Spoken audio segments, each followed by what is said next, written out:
if I could convey to a young person, I said, look, you just have to be open and know that it is in you to be able to achieve these things. And we know what's out there, we know what the climate is, and there's so many things, but it really does begin with you. And you said it yourself. You said, look, if you don't have the desire to do, then I wouldn't, because career in the arts is hard. Yeah. As my dad said, you show up on time, you do good work, and, you be honest about things, and you will have more.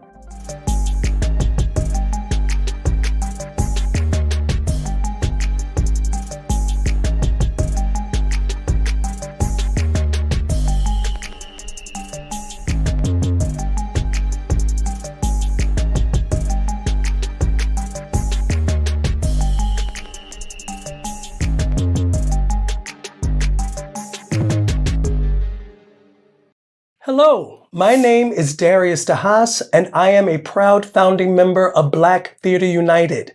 Welcome to Before the Curtain Rises, the Designer Series. It is important to us as we continue to uplift Black lives that we are really articulating the pipelines that are available in every field in our industry. This initiative will show you all the opportunities in the design field. And now let us welcome Jeff Sugg, projection designer. Hey, Jeff Sugg. Hey, how are you, Darius? How are you doing? Good, thank you. It's so wonderful to get this time with you. You walked in, and I don't think we ever officially met, but you walked in, and I just kind of instantly felt like the surge toward you. Amazing. And this beautiful energy and everything. And so thank you so much for joining our initiative here and to tell us about you. And what I would first like to ask you is, where are you from originally? So that's a complicated question, or I guess a complicated answer. I grew up in Saudi Arabia until I was 15. And then I went to Nashville for high school, Nashville, Tennessee. Yeah. And my family historically is from there, or that area. From Nashville? Yep. Okay. And then I got out of Nashville and went up to college outside of Philadelphia, and then San Francisco, and then New York. And then I spent most of my life here making theater. So, okay. Yeah. So when you went to Swarthmore? I did. It's true. Yes. Yeah. Okay. And what did you major in at Swarthmore? I was pre-med for 2.5 years, and as the story goes, I walked into my biochem midterm. I guess I had 2 other credits left before I was done, and I turned around and I walked out. And that was the end of my medicine career. I will never do this again. It was kind of like that. It was like, Is this it? No, this is not what I want. And then, I walked across campus and said I'd like to be a theater studies major, and with an emphasis on directing. And that is what I studied, and have not directed since. But if you'd speak to some of the directors that I've worked with, they might accuse me of otherwise. I have opinions, and then most of them proceed to do the opposite. Oh, well, but that has its own trajectory as well, because you found your way into what you are doing today. Yeah. But what I'm fascinated by is that switch. Were there things that you saw in the theater studies department leading to your saying pre-med is not for me? What was the thing that made you go? Yeah, it was because I was making shows, I was taking courses in theater during that whole period, right? Oh, so and they were drawing me in, and I had. It was like they were my people, right? Like that was where I felt at home. And for all the good that I did have in Nashville when I was there, and I had a really great teacher that took me under her wing and helped me get through what was a difficult time. What was her name? Her name was, Betty. That's okay. Betty Gray. Betty Gray. Yep. Okay. And she's passed now, but she was also, in addition to being a chemistry and physics teacher, she was an aerobatic pilot. Wow. Yeah. So it was very cool. Wow. But then when I got to Swarthmore, I was like, the first night I was there, I met somebody who had been roommates with my best friend from Saudi Arabia. And then all of a sudden, this whole circle was complete. It was like, this is where I'm supposed to be. Wow. And then once I started doing more theater, it was really like, oh, this is what I need to do. And the moment actually that got me, that showed me the theater that I wanted to make was I'd come to New York City with a friend. We went down and to see a show at the Wooster Group. Went to see a show at the Wooster Group and proceeded to watch what happened on that stage and blew my mind. Wow. It was the first time I'd ever seen a show that was completely comprehensive. They had their own language, they had their own way of moving, they had their own visual aesthetic, and it all made perfect sense to everyone on that stage. And I had no clue what most of it meant, but I knew that they all did, you know. And and it changed my life. And I walked out of that theater with my friend, and we started walking north on Wooster, and it was Houston before we'd said a word to each other. And that really was what made it clear to me that was sort of the art that I wanted to make. Absolutely. Yeah, it was really cool. Yeah, that makes sense. And it's, you know, when you are so clear, it's very interesting. At least I have found how those things come into play in terms of, all right, this is what I know I want to do, and things present themselves in order for us to ply our trade, as it were. Well, and it's that thing too when you talk to young folks, especially folks in college or younger, and they're like, oh, I want to do theater, I'm not sure, what do I want, blah, blah, blah. And I'm always say, if you don't have to do theater, like if you don't have to be in this industry, then you should probably find something else to do. Because this is not an easy life that we've chosen to. Right. And so, and if you find a community and fit in and have a crew that, you know, helps you, that was part of what made it easier for me. But if you don't have that and you're not quite getting it all linked up, it can be a brutal path. Yeah. So yeah, I want to ask you about when you talk with young people. You know, one of the initiatives that Black Theater United has started was our mentorship program and everything. And I want to get to just mentorship in general. But before we do that, I wanted to ask you about your transitioning from being a director, you said you wanted to be a director and never directing again, to being a projection designer. How does one find themselves in going into the world of projection design, which to me is such a beautiful art form? It has so many different facets to it and so many different things you can do in terms of storytelling and the technical aspects of it. So how did you find your way into that world? So as I was starting to direct, all of the things that were interesting to me were extremely visually driven stuff. So Robert Wilson, the Polish folks like Tadeusz Kantor and other directors like that. There's an Italian guy, Romeo Castellucci, the Wooster Group, Rome Neal, who was doing stuff that was really great downtown in those days. And all these people were really leaning into the visual element of how the world was made. And so that was what was drawing me in. And then I realized, oh, like I was taking design courses. I started doing lighting design. I was doing some scenic design poorly, but doing it. And then I saw this Wooster Group show and realized, oh, there's video involved. They were using monitors. There was some film. And so I started working with that and using slides and slide projectors. And that was where we all, in the 90s, that was how you did it. Right? Right. So I was attracted to all these visually driven directors. And so as I started looking at that work, I just ended up being a designer for all these stuff, for Pig Iron when we were still at Swarthmore, and then other things. And dance stuff I really liked to design for because it was much more abstract. You know, you didn't get the note like, I need to see their faces all the time. Right. So that was fun. And then I was directing a couple things in school that did have slides, did have video. And as that kind of kept kicking off, I moved to New York. I worked at a place in San Francisco called George Coates Performance Works, which was like a very weird boutique, all 3D projected scenery. And then I did the San Francisco Mime Troupe's one and only video projection show in 1995.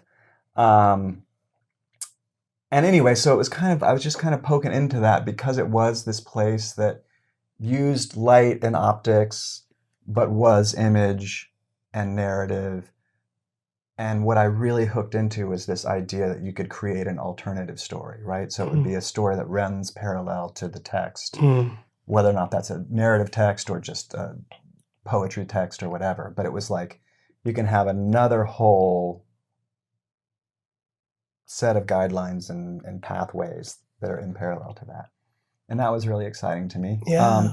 And then ultimately it was the work that I did with Cynthia Hopkins, and that was at St. Anne's and then around other places. And that work I co-designed with Jim Finley, and we made really immersive, not immersive in the sense of how it's being used nowadays, but the design was integrated and immersive inside of the piece. And it was like, this piece doesn't exist in its form without this design as part of it. Right. And people saw that, and that was a big deal, you know? Yeah, And so that... And that was all at St. Anne Warehouse. That was all at St. Anne's, Yeah, that's a and great we toured space. to sort of the usual suspects in the States, like on the boards, and the place...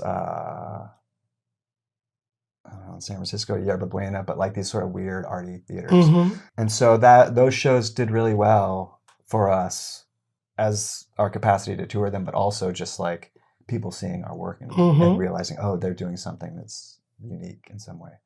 And that kind of was it. And that coincided with the sort of price drop of all that equipment, right? Because all that stuff was unreasonably unattainable for most theaters. And it was only really being used by smaller downtown spaces or experimental spaces that invested in it, knowing that it was going to be integral to every piece they made. Right.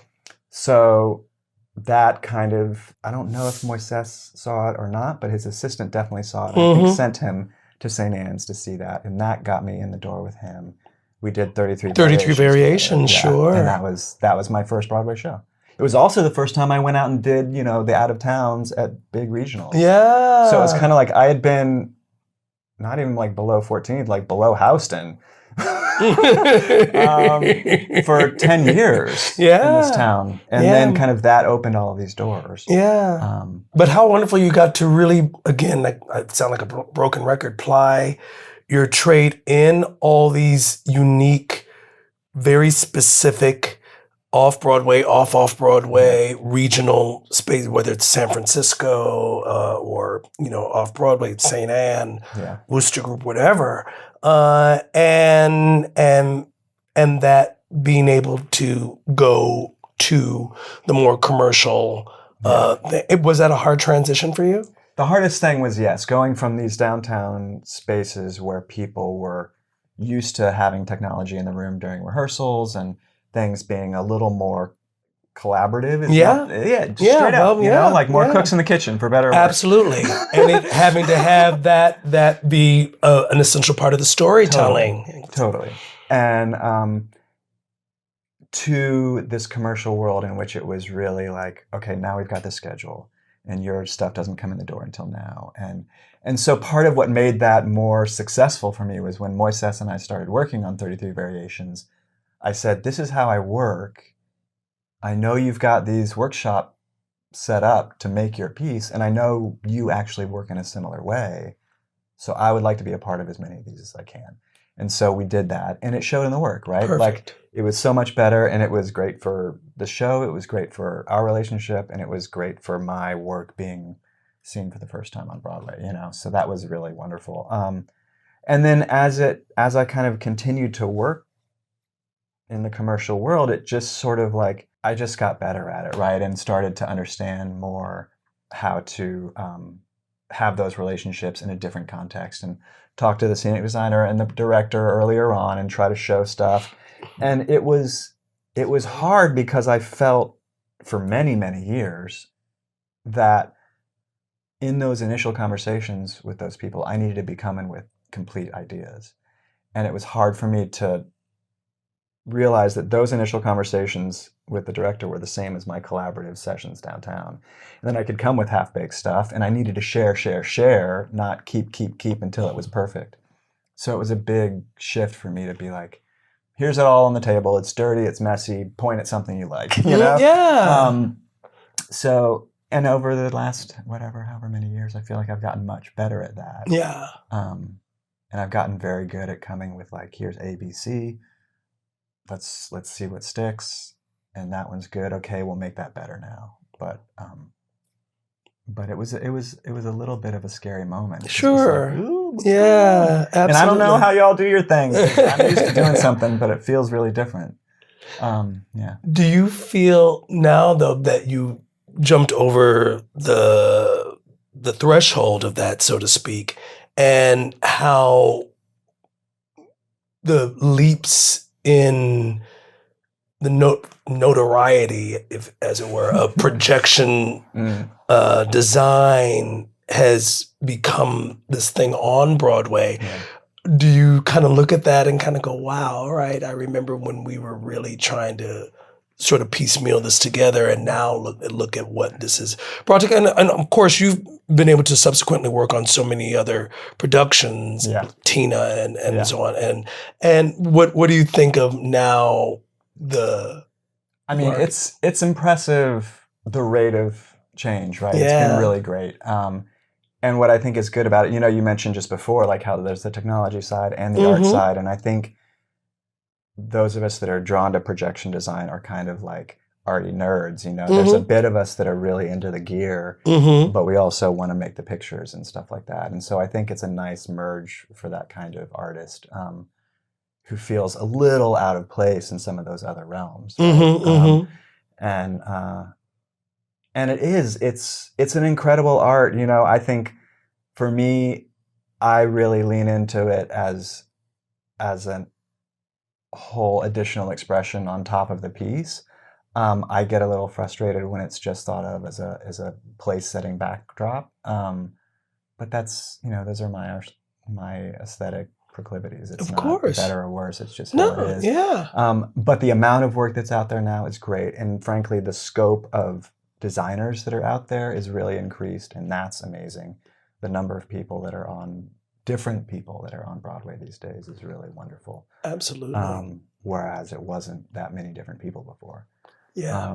And there's always space to make that bigger. Yeah. Obviously. To that point, and one of the things that Black Theater United, the main thing, really, the reason that Black Theater United came together was to show young Black people who were interested in careers in the arts, in the industry, that there were so many opportunities for being creative, not just on stage as an actor, dancer, even though that is great as well, but also as a director, as a designer, and being able to have storytelling through all these different mechanisms. And in terms of projection design, I have a twofold question for you. One,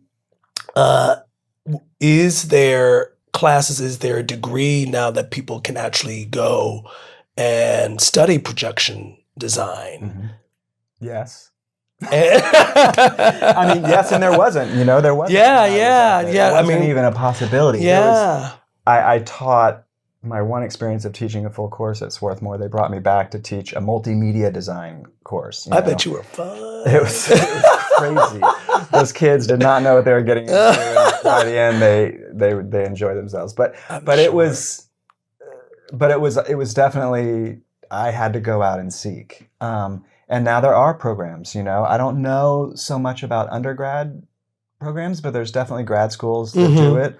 And obviously Yale has a great grad program there being run by Wendell Harrington for projection design. And that whole program is free. So you get into that school and you don't pay a dime. Wow. Which is outrageous. Wow. But That's so good to know. Yeah, it's really cool. And then there's other programs out there. A lot of universities are doing it. I think like UCLA has one. Mhm. And there's Red Cat as a performance space out in LA, but that's attached to oh my God, what is the school out there that's like the Disney college, but they have a whole CalArts. CalArts, So right. CalArts has a huge program.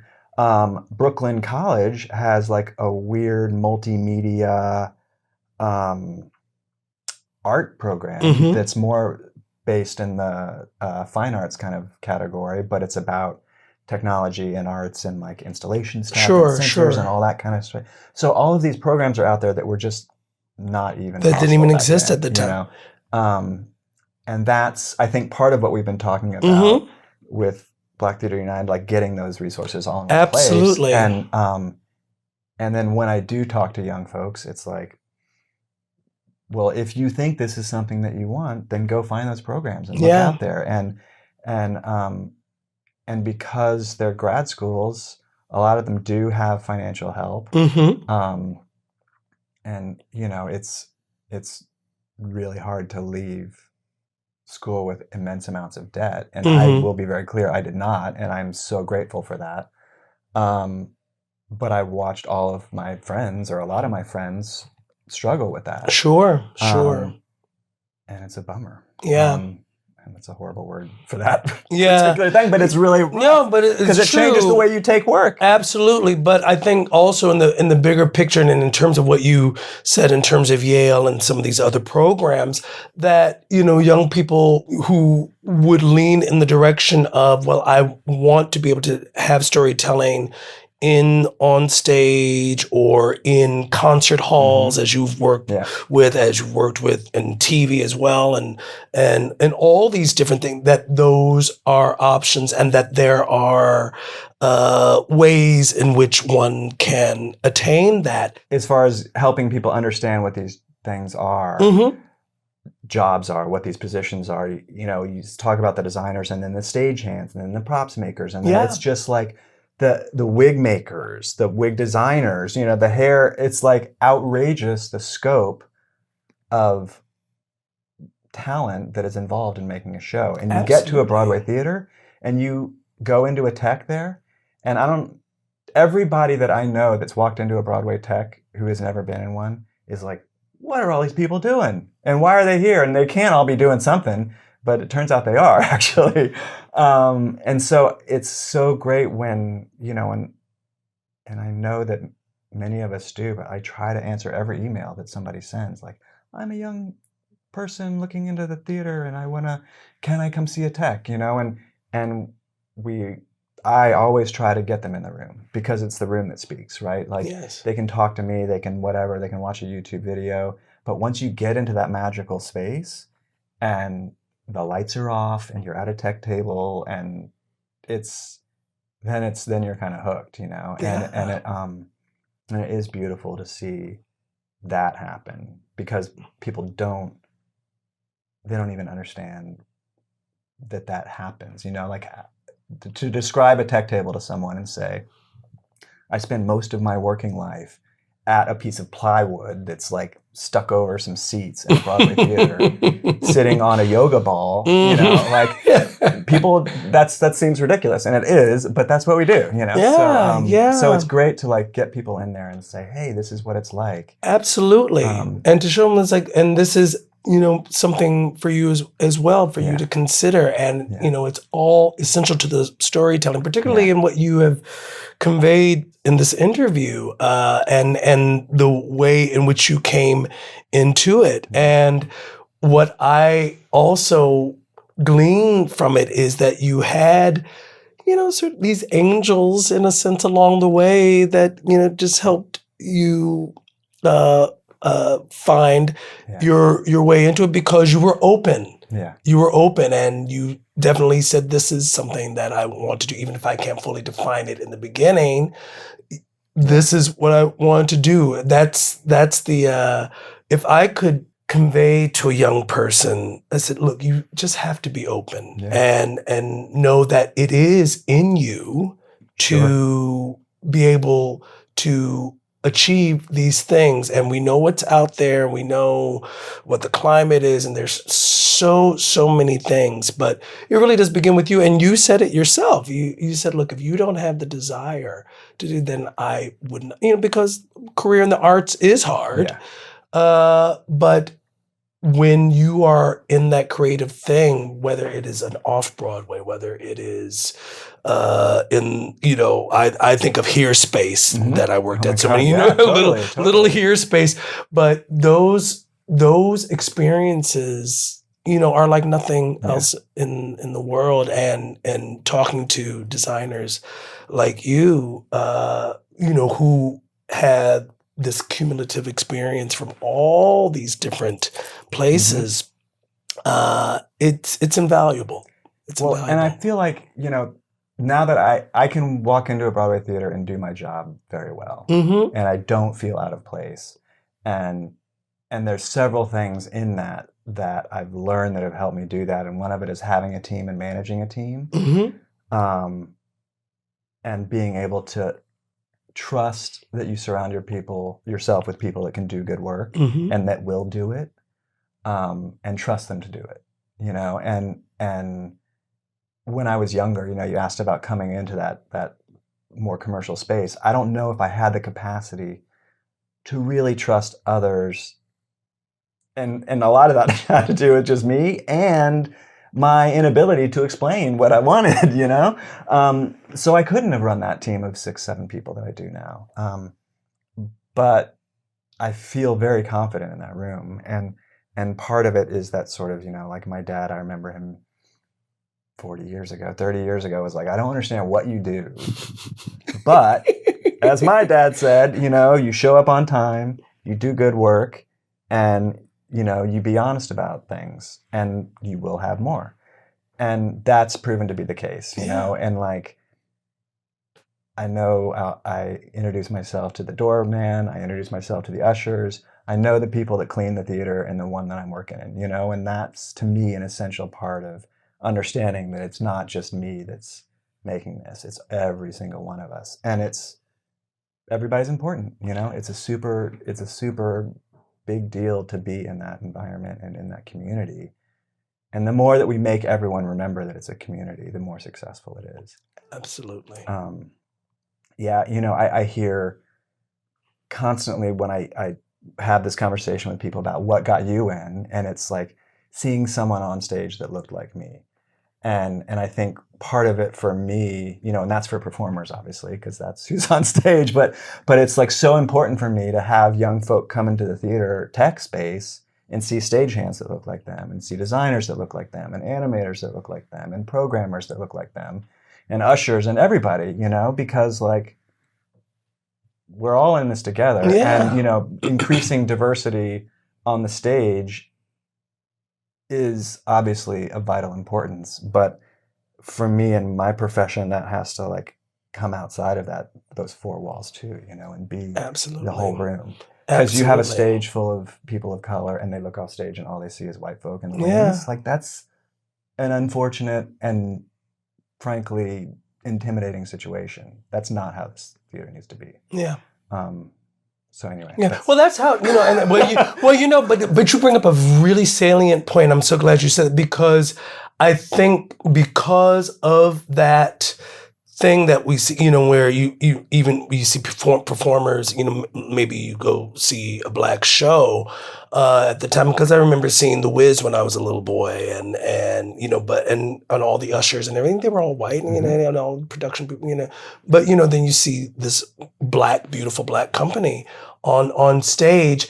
And I sometimes wonder, I said, why does it take an event like an all-black show in order to bring black people into the theater?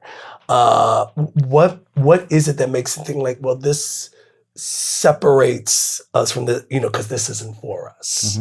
And so to your point, being able to see everyone, whether they are in the box office, whether the ticket taker, whether they are running production. My friend Keisha Lewis, who just won the Tony for Hell's Kitchen, her son Simon is, I think, now working in production of some kind. I can't remember exactly what it is, with stagehands or something like that. And that is momentous. Yeah. Momentous. And so I mean, like when the Apollo went all Local 1, you know, that was a huge deal for all those stagehands to get their cards. absolutely. And then I've seen them downtown after that, you know? Yeah.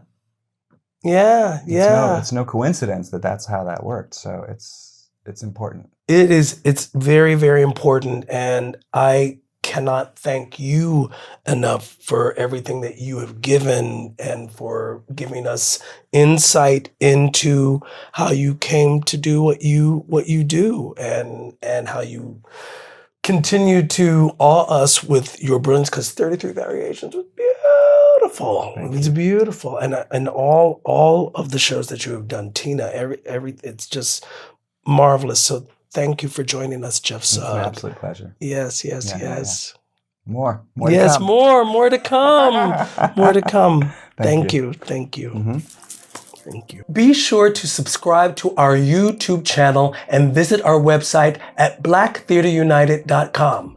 Black Theater United, creating pipelines for you, the future of our industry.